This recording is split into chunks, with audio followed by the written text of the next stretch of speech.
जय हिंद दोस्तों। आज हम लोग देखने वाले हैं स्ट्रक्चर ऑफ प्रोकैरियोटिक सेल, जो कि हमने पहले से ही बनाकर रखा है। तो आइए देखते हैं। जो हमने ये डॉट डॉट स्ट्रक्चर करके पूरी तरफ बनाया है, ये क्या होता है? ग्लाइकोकैलिक्स होता है। देखिए हमने इसको नंबरिंग दिया है फर्स्ट। ये क्या होता है? ग्लाइकोकैलिक्स होता है। ग्लाइकोकैलिक्स जो होता है वो पॉलीसेकेराइड से बना होता है। पॉलीसेकेराइड का मतलब शुगर। ये क्या करता है? स्टिकी करेक्टर प्रोवाइड करता है बैक्टीरिया को। चिपचिपा सा पदार्थ होता है जो क्या करता है? स्टिकी करेक्टर प्रोवाइड करता है बैक्टीरिया को। अगर हम इसकी फंक्शन की बात करते हैं तो ये क्या करता है? कॉलोनी फॉर्मेशन में हेल्प करता है। कॉलोनी फॉर्मेशन का मतलब होता है समूह बनाने में क्या करता है? हेल्प करता है। एंड सेकेंड फंक्शन की अगर हम बात करते हैं तो सबसे मेन फंक्शन इसका होता है सेल रिकॉग्निशन का। सेल रिकॉग्निशन का मतलब होता है सेल की पहचान करने में ये क्या करता है? हेल्प करता है। क्यों हेल्प करता है? क्योंकि हर एक बैक्टीरिया में, हर एक सेल में ये डिफरेंट होता है। कैसे? इसकी जो थिकनेस होती है, मोटाई होती है, वो हर बैक्टीरिया में अलग अलग होती है। एंड इसका जो कंपोजिशन होता है वो भी बैक्टीरिया टू बैक्टीरिया डिफरेंट करती है। तो ये होता है ग्लाइकोकैलिक्स। ग्लाइकोकैलिक्स पॉलीसेकेराइड का बना होता है, स्टिकी करेक्टर प्रोवाइड करता है बैक्टीरिया को, कॉलोनी फॉर्मेशन में हेल्प करता है एंड सेल रिकॉग्निशन में ये हेल्प करता है। सेकेंड जो लेयर होती है वो क्या होती है? सेल वॉल होती है। सेल वॉल मतलब कोशिका भित्ति। ये क्या होती है? ये क्या करता है? बैक्टीरिया को कोलैप्स होने से क्या करता है? बचाता है, कोलैप्सिंग से प्रोटेक्ट करता है। एंड सेकेंड फंक्शन होता है स्ट्रक्चरल, क्या करता है? प्रोटेक्ट करने का कार्य करता है। एंड बैक्टीरिया को वो क्या करता है? शेप प्रोवाइड करता है, सेल वॉल। तो ये क्या करता है? बैक्टीरिया को कोलैप्स होने से, ब्रस्टिंग होने से क्या करता है? हेल्प करता है। एंड क्या करता है? ये शेप प्रोवाइड करता है बैक्टीरिया को। एंड ये जो थर्ड हमने लेयर बनाई है इसको क्या बोलते हैं? प्लाज्मा मेम्ब्रेन बोलते हैं। प्लाज्मा मेम्ब्रेन क्या होती है? सिलेक्टिवली परमिएबल मेम्ब्रेन होती है, जो क्या करती है? आउटर वर्ल्ड से इंटरेक्ट करने का कार्य करती है प्लाज्मा मेम्ब्रेन। तो फर्स्ट होता है ग्लाइकोकैलिक्स, सेकेंड होता है सेल वॉल, थर्ड होता है प्लाज्मा मेम्ब्रेन। अगर हम अलग अलग बात करते हैं तो सबका अलग अलग डिफरेंट कार्य होता है, लेकिन तीनों को एक साथ मिलाकर क्या बोलते हैं? सेल इन्वेलप बोलते हैं। सेल इन्वेलप क्या होता है? सिंगल प्रोटेक्टिव यूनिट होता है। Glycocalyx, cell wall and plasma membrane तीनों को एक साथ मिलाकर क्या बोलते हैं? सेल इन्वेलप बोलते हैं। वो क्या करता है? एक सिंगल प्रोटेक्टिव यूनिट की तरह कार्य करता है। फोर्थ हमने क्या बना रखा है? जो इसके अंदर फ्लूइड भरा होता है, मैट्रिक्स भरा होता है, इसको क्या बोलते हैं? साइटोप्लाज्म। साइटोप्लाज्म क्या होता है? ये होता है मेन एरिया होता है फॉर सेलुलर एक्टिविटीज़ के लिए। ये क्या होता है? सबसे ज़्यादा मेन एरिया होता है, और यही साइटोप्लाज्म ही किसी भी सेल का सबसे ज़्यादा एरिया ऑक्यूपाई करता है। तो ये हुआ साइटोप्लाज्म। ये क्या करता है? यहाँ पर सारी सेलुलर एक्टिविटीज़ शो होती हैं। पांचवा हमने ये जो राउंड सा स्ट्रक्चर बनाकर रखा है, ये क्या है? न्यूक्लियोइड है। न्यूक्लियोइड क्या होता है? ये जीनोमिक डीएनए है। Single, circular and double standard DNA होता है।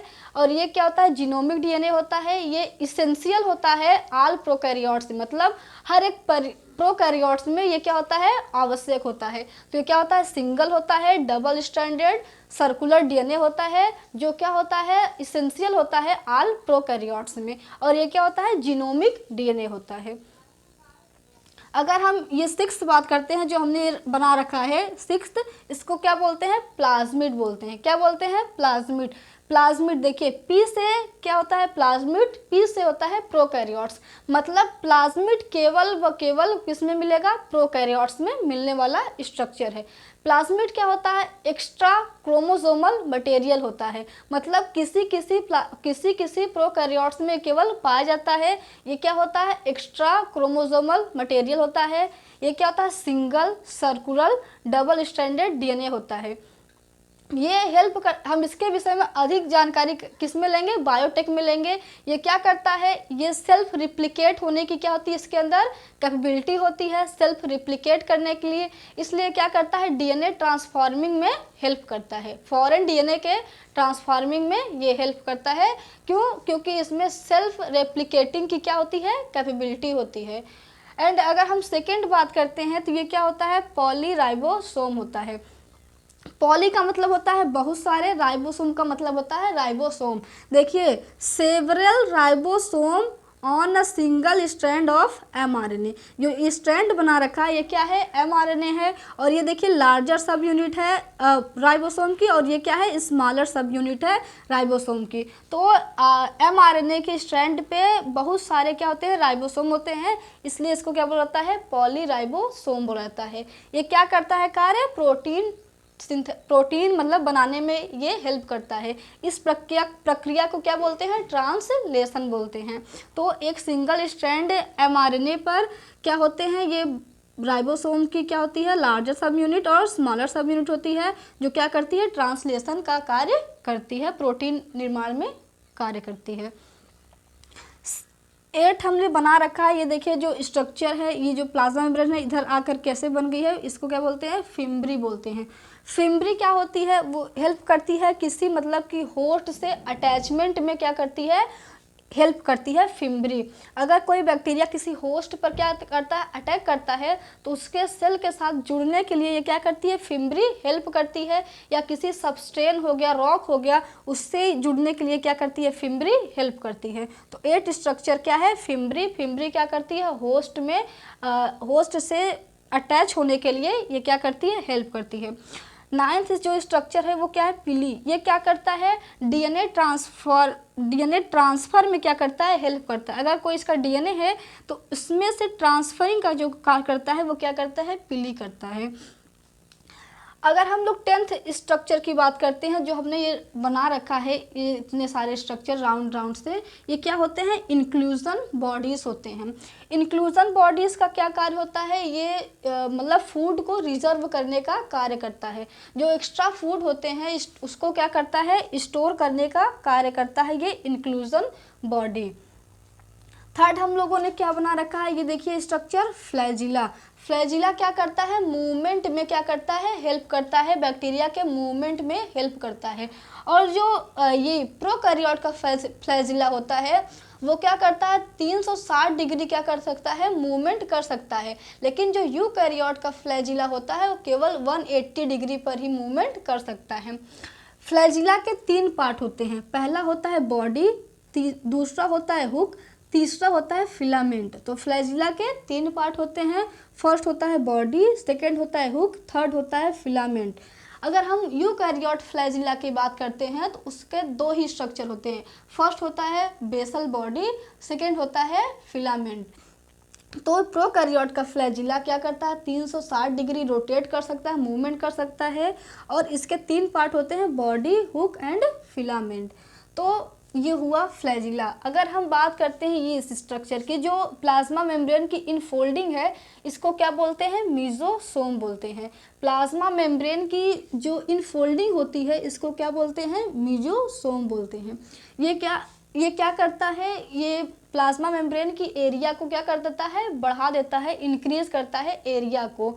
और इसका जो कार्य होता है वो क्या होता है, सिक्रीशन का। यहाँ पर कई सारे एंजाइम सिक्रीट होते हैं।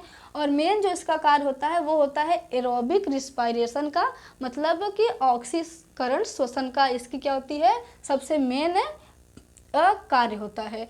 और ये क्या करता है, एटीपी सिंथेसिस में भी हेल्प करता है। तो जो ये प्लाज्मा मेम्ब्रेन की इनफोल्डिंग होती है इसको क्या बोलते हैं, मीजोसोम बोलते हैं। और ये क्या करता है, एरोबिक रिस्पायरेशन में हेल्प करता है, और सिक्रीशन में, एंजाइम सिक्रीशन वगैरह में भी ये हेल्प करता है। तो ये रहा प्रोकैरियोटिक सेल का स्ट्रक्चर। फर्स्ट होता है ग्लाइकोकैलिक्स, जो क्या करता है, कॉलोनी फॉर्मेशन में, सेल रिकॉग्निशन में हेल्प करता है। सेल वॉल जो होता है वो बैक्टीरिया को कोलैप्स होने से बचाता है, शेप प्रोवाइड करता है। प्लाज्मा मेम्ब्रेन जो कि आउटर वर्ल्ड से इंटरेक्ट करती है, सेमी परमेबल मेम्ब्रेन होती है। इन तीनों को मिलाकर क्या बोलते हैं, सेल इन्वेलप बोलते हैं, जो कि सिंगल प्रोटेक्टिव यूनिट की तरह कार्य करता है। साइटोप्लाज्म होता है, साइटोप्लाज्म ये मेन एरिया होता है फॉर सेलुलर एक्टिविटीज़। न्यूक्लियॉइड जो होता है वो इसेंशियल होता है ऑल प्रोकैरियोट्स के लिए। ये जीनोमिक डीएनए होता है, single circular double stranded DNA होता है। अगर हम बात करते हैं प्लाज्मिड, तो ये कुछ ही प्रोकैरियोट्स में पाया जाता है, और ये केवल प्रोकैरियोट्स में पाया जाता है। ये एक्स्ट्रा क्रोमोसोमल मटेरियल होता है जो क्या करता है, फॉरेन डीएनए ट्रांसफॉर्मिंग में क्या करता है, हेल्प करता है। अगर हम बात करते हैं पॉलीराइबोसोम की, तो